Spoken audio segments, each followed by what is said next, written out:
Be careful not to be sifted. When I think of a sifter with baking, you pour the flour in there, and it's this device that has all these little holes in it.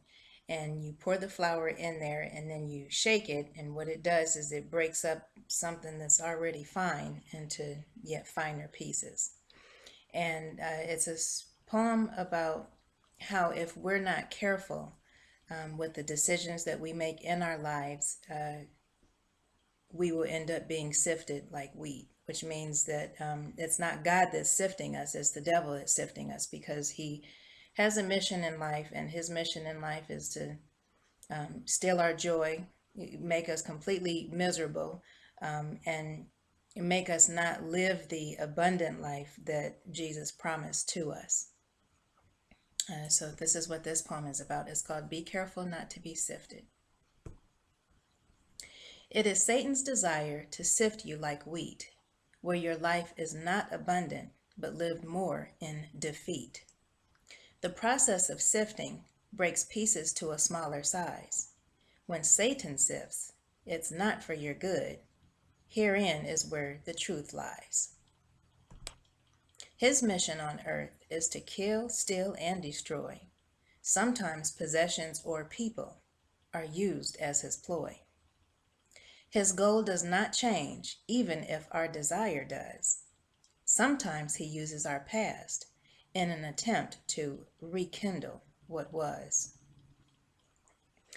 History doesn't just repeat itself unless you're the one that's seeking, thinking you can repeat it and get different results, yet you're the one left reeking of a smell that's unpleasant to all.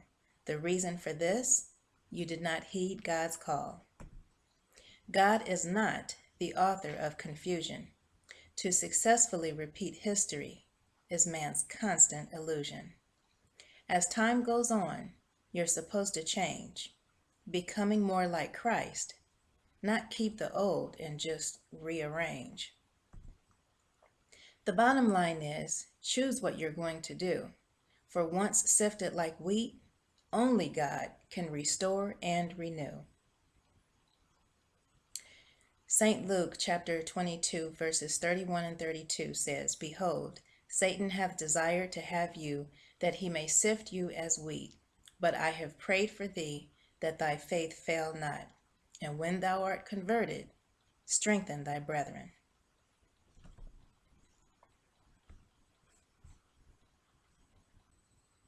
I just want to remind everyone that when I read my poems, I don't want people to get the impression that I have arrived, because the only place that I have arrived is to the next chapter of my life. You'll see as I continue to read my poems that I may go back and forth as far as the different things that I struggle with, and sometimes I might overcome one thing, but yet I'm still struggling with this, and to me that's just the process of life. And I believe that as long as you're growing, that's the most important thing. So I don't ever want people to think that talking to them from a standpoint as if I have arrived. The only place I've arrived is to the next chapter of my own life.